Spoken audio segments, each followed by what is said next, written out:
So galaxies don't always attract other galaxies.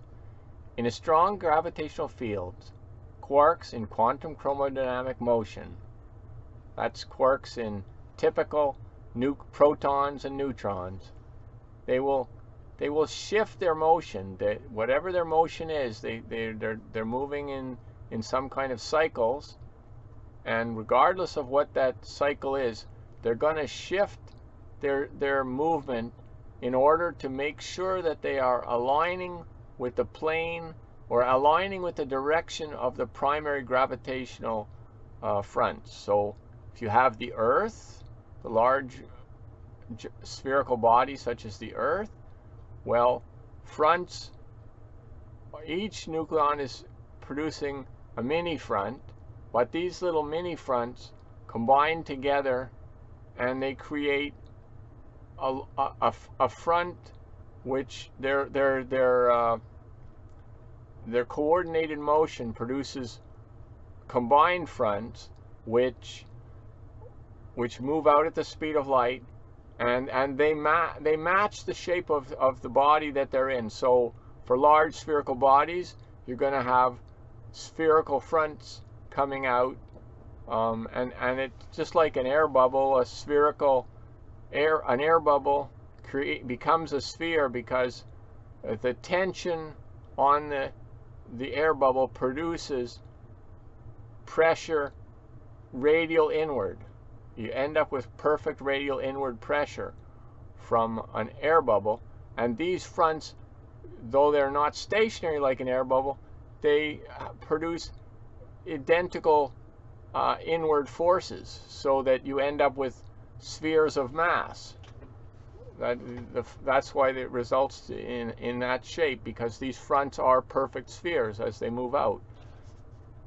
And now, so we understand that quarks must align with these primary fronts, and you've got the Earth, it's spinning, so these radiuses will change directions, and the quarks have to stick with that. So the quarks are tied to these radiuses on the Earth as it spins. At the same time, they may get a secondary signal from the sun or the moon, which is in one direction, and they are meanwhile spinning and must incorporate the direction in the motion of the radius which is moving, and they're tied to that.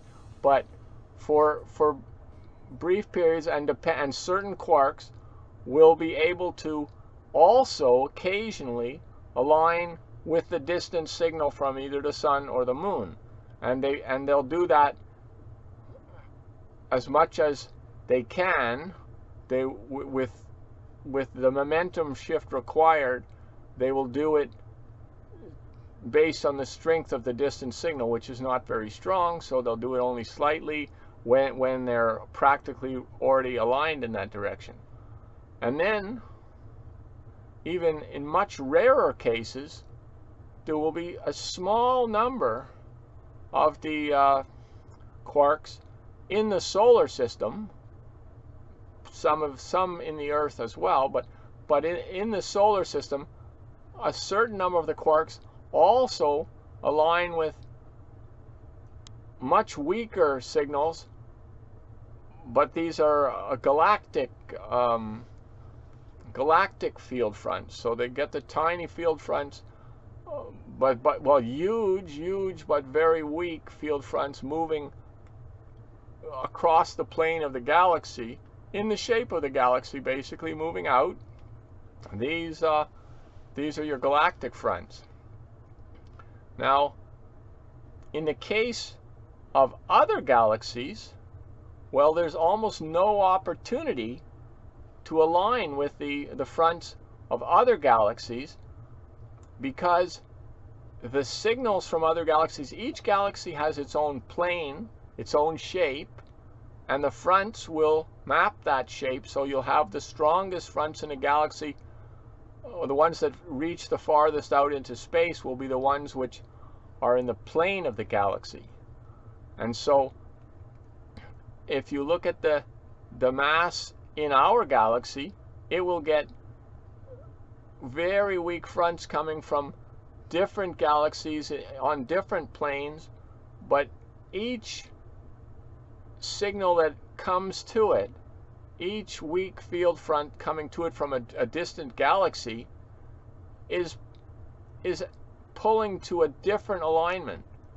And if the signals are roughly equal, well, there's this huge momentum of the internal signals and very weak external signals from separate galaxies. Well, there may not be much chance at all to align. No overwhelming signal, even a secondary signal, reaching it that it could align to. So the effect is that galaxies, due to their huge internal momentum, can maintain a separate orientation, an exclusive type of gravitation, which is non-attracting to external gravitation. It's not attracting to these other galaxies. So this is why galaxies, if we look at the way our galaxy looks in the images reaching us here on Earth at this time, well, the galaxies appear to be quite separate, moving on different planes, and perhaps are not even attracting each other. And it's sort of an exception when you get two galaxies merging or pulling together. So that's sort of the rarer case. It's more likely for a galaxy, due to its own internal momentum, to, even after eons, to remain non-attracting, to remain non-aligned and therefore non-attracting. Thank you.